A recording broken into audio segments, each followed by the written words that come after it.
That was progressive, evil. If you were to ask me what that time signature was, I would just say yes. Yes. Hey everyone, Chris here. My name is Guillaume. Welcome to Thoman's Guitars and Basses, and to this video, and to the Ravager IR by ENGL. The long short story is that we had a sneak peek at that amp over at the ESP showroom just before the NAMM show in January, and it was very promising. It was a very quick test, but it was very violent, which is known for ENGL. We you know, it's the expectation. Today we're having like a proper look. We are finding out that it does not just do violence. Oh yes, as and you said, no, and yes. I'm just here for the violence. Chris said no, it does jazz. I was like, yeah, but who cares? And yeah, so what is the Ravager IR? So 2-channel 20-watt lunchbox amp with IR loader and the load box built in. So it's the kind of modern tube amp that makes it so much more versatile and usable for rehearsals, for shows, for studios, for just practicing at home. Headphones out with the IR as well. 4 IR spots or like slots. Nice. One is their own 4x12 ENGL cab. This is what you hear in this video whenever you see impulse response or IR on the screen. We'll let you know. If that's not on the screen, you are hearing it, the amp, through a 2x12 cabinet with the vintage 30 speakers, which is very much fitting to this kind of style.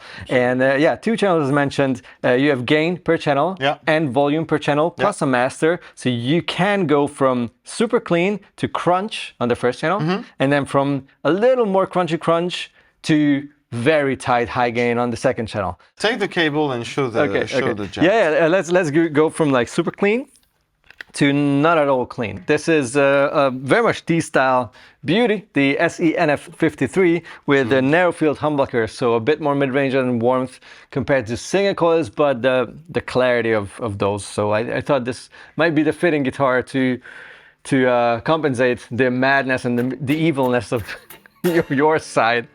All right, this is also lovely. Aww. Clean channel.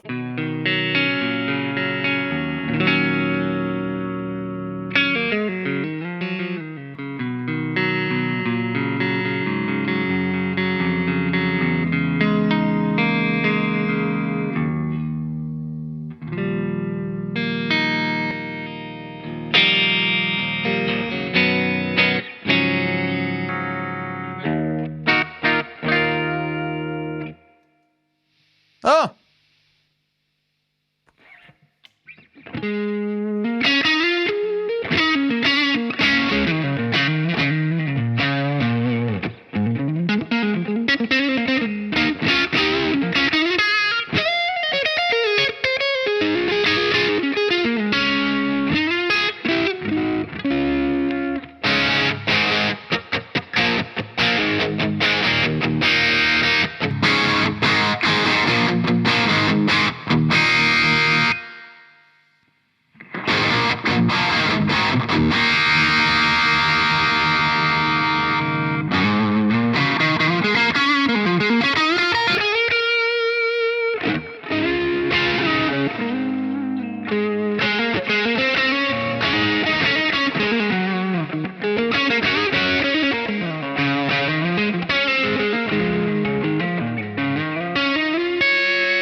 This is just so many ways of using it. Like, it looks like it's gonna melt faces and a lot of blood is gonna flow on that stage, but you can do your top 40 gigs. You can do your blues gigs. Definitely, you can get on a funk band and just stick to the clean channel and grab something with singles. Some Stevie Ray Timmons going on. Like it had a lot of very sweet sounds. Yeah, the sweet. Yeah, it does the sweet too. And also on the drive channel, like even if you go back with the gain on it, even with humbuckers, if you could maybe try like a crunch, like a classic rock kind of crunch.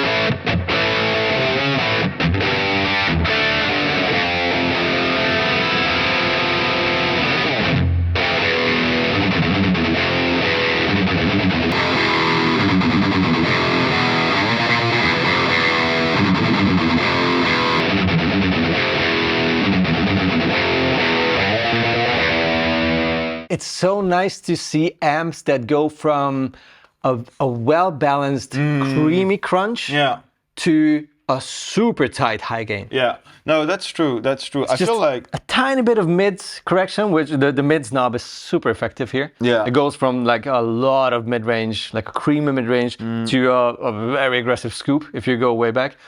So just a tiny bit of like a 1 centimeter adjustment, and you're from metal to classic rock. I feel like that's part of the like German heritage of over engineering and being able to have control over every single little thousands the frequency point. I mean, you gotta love it. Don't, no, for like, sure, admit for sure, and it's got that edge to it. Definitely something that you found at you know, the ENGL sound, like the power ball, the iron ball. This sweet, clean that is like so, you know, that Andy Timmons kind of, you know, breaking up kind of clean. That's not very often seen.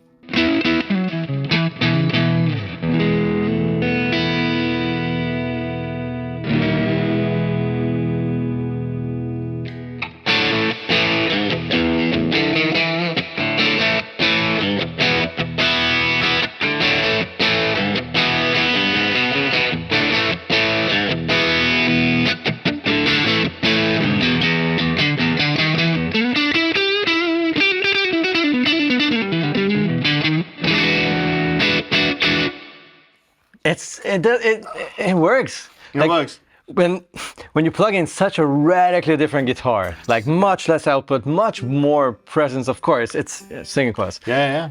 And it just works. You could, of course, reduce the treble or give it some more mid-range, but it's like... I don't think V30s are necessarily the best speaker choice for that sound either, but the fact that it didn't make us gag is a really good sign. Yeah, it's like, okay, that's sweet. That's workable. Yeah, Nice. One more thing, it has the 3-stage power soak built in, so you can go from 20 watts to 5 watts to 1 watt to 0. Yeah. So you can, of course, put the speaker out fully under load and then just use the XLR outputs for the impulse responses, or not even that, but the small jack for headphones. Oh, nice. Also with IRs. Oh, so you can. So it supports. It supports its own load. Like you don't have to connect the speaker if you go into 0 mode and headphones. And 1 watt, 5 watts.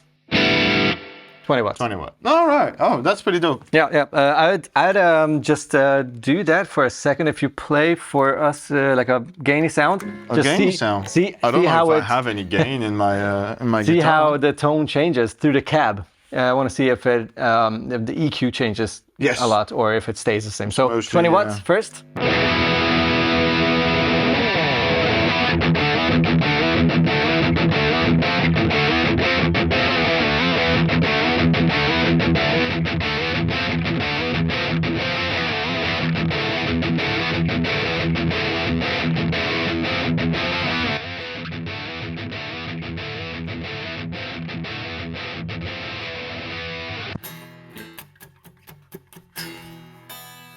This one makes a big difference, I feel. The EQ is a lot flatter, but it still sounds great. This is pretty damn impressive, even on 1 watts. Yeah. It's just quieter. It doesn't feel lifeless, which is something that I usually dislike with some power attenuators, that the lower you go, the less joy you have. It's not just the volume, but also like the joy. Yeah, the presence, the dynamics, the it doesn't feel lively anymore. It just feels muffled, like choked, and this does not. Or did you have a different impression? No. It still sounded great. It feels, you know, obviously it's still pushing less air, so there are intrinsic sort of differences, but it still sounded great. So I'm okay with that. Do we have a price point on it? I am sure the Thomann web store will have a price on it, so you better check out the link below. Yeah, linked under there. Yeah. Because usually if it follows the good old ENGL fashion, it's going to be a very reasonable, high quality product. So not your 200 euro thing, but also not the 4K thing. It should, especially for the size. I think it's going to be a reasonable price. We'll see about it. If it isn't, let's talk about it in the comments. Yes. Because I don't know it yet. There's a few examples of products and sort of like lunchbox heads that do the IR thing, that do like not even multi-channel, but I can count those on one hand. Yeah. And the price points among those vary quite a bit as well. So depending on where that's placed, it does something that I don't think I've I don't know, the flexibility you have with the gain staging is really impressive. That's the thing, because 2-channel with, you know, clean and distorted, that's you know, we have lunchbox amps that do that. Some do IRs, some not. This is a huge plus for this. But the fact that you can have 2 crunch channels, have this breaking up slightly and then this for your leads, dude, I mean, that is really cool. Do we have MIDI? We don't, right? Nope. No, no MIDI. Well, I don't know. Then on the V2, effects loop, Johnny Angle on the V2. If you can put some MIDI so that we can have the you know, not necessarily presets, but just like the channel switching, like rebiasing every tube independently from. Through mind control. Give no MIDI, just sell the Forget chip, about MIDI. the Come chip on. that you can put in your brain, and like once you blink twice, you go from one channel to the other. I'll grab the cable and play us out. I'm trying to find bad things to say. Okay, that's my job. You're trying real. That's my job. Guys, let us in the comments below if there's anything you want to know about the E725 Ravager IR. E725 Yeah. Ravager. I remembered it. I don't know why. I remembered the code name. It's like the Civic Type R FL5 and the FK8 and the E725. I don't know. Also an Ibanez collaboration? Or?